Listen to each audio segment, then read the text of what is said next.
Ще е свързано с кебабчетата, но той ще го знае. Това трябва да го снимам просто. Няма начин.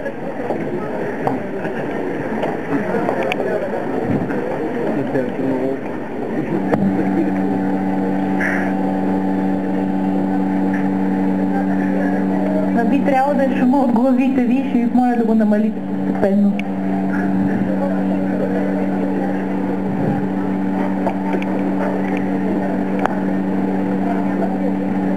Намаляте ли? Така, ще стане въпрос за трансформатори. Това са уреди, които преобразуват енергията от един вид друг. И с това ни вдъхновиха. Разбирате ли? Това е на езика на жестовете. Това е картинка от междублоковото пространство в Дружба 2. Незрачно, занемарено. Но си помислете какво количество енергия преминава през този трафопост към жителите. И затова имаме идеята да използваме тази енергия, за да провокираме дух на добросъседство, защото вярваме, че само добросъседството може да промени картинката по някакъв начин.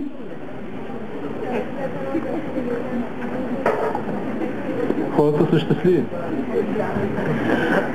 В основата на всичко, което ще видите, е провокацията. Трансформацията.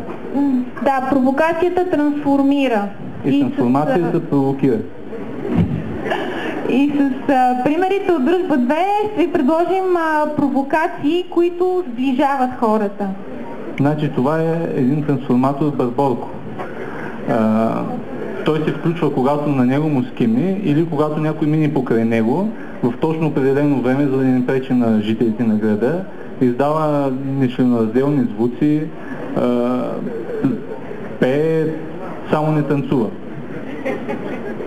Сега това е усилвателя, той е снабден с тон колони и вече заинтригува жителите на няколко блока. През него може да си изкажете каквото ви е на сърце и да споделите вдъхновени мисли. Мразя някой политик или Роси, обичам те. Всичко. А това е един трансформатор, който ще качи хората отгоре на 4 метра височина, за да погледнат оттам на това, което ги заобикаля. Ама може би... забравил си чадъра да сложиш тук. Айде. Рано е още.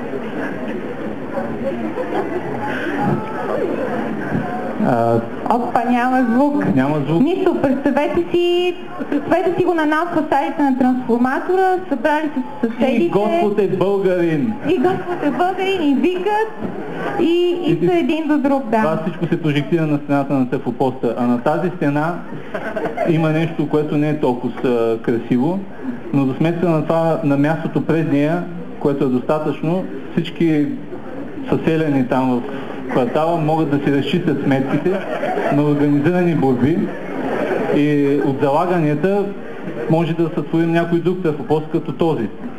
Чешма. Снимката е красноречива.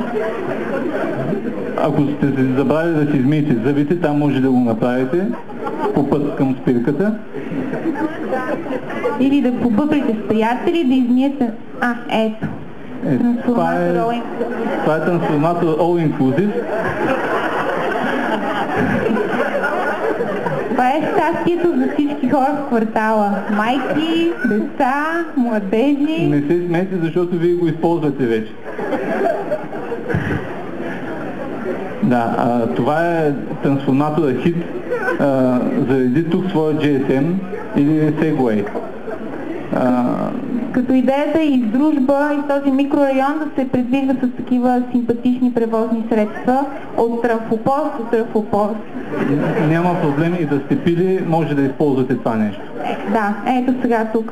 В момента това е снимано от Segway. От Segway, да.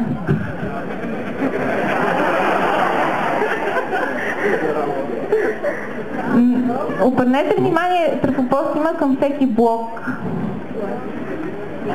И хора има. Тоест се разполагаме с достатъчно много обекти, за да си помислим и за някакъв траф фест. Те са много. На Обединените обновени трафове или за някакво експо на зелена дружба? Те са много и могат да взаимодействат. Да. Могат заедно да представляват нещо повече от това, което е сам траф. И ето това е примерна акция Зелен трансформатор.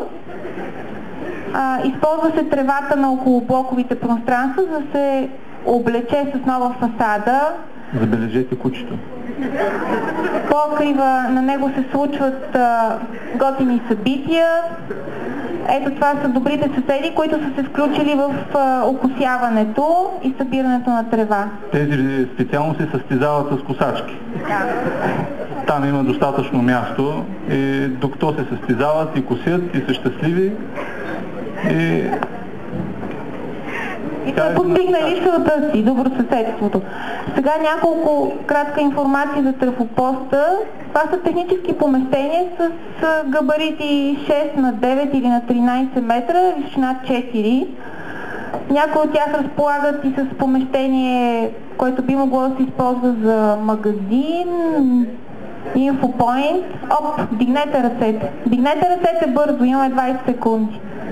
Това е за да преброиме трансформаторите. 1, 2, 3, 4... Достатъчно са, май. Малко сте, но се надяваме тази бройка да се увеличава, защото всеки един от нас е своего рода трансформатор. Да, и е нужно съвсем малко да се случи това, което видяхте. Да, значи на този интернет сайт може да отидете и да се трансформирате или да се опитате да трансформирате нещо, което ви харесва или не ви харесва. Айде, стига толкова. Благодаря.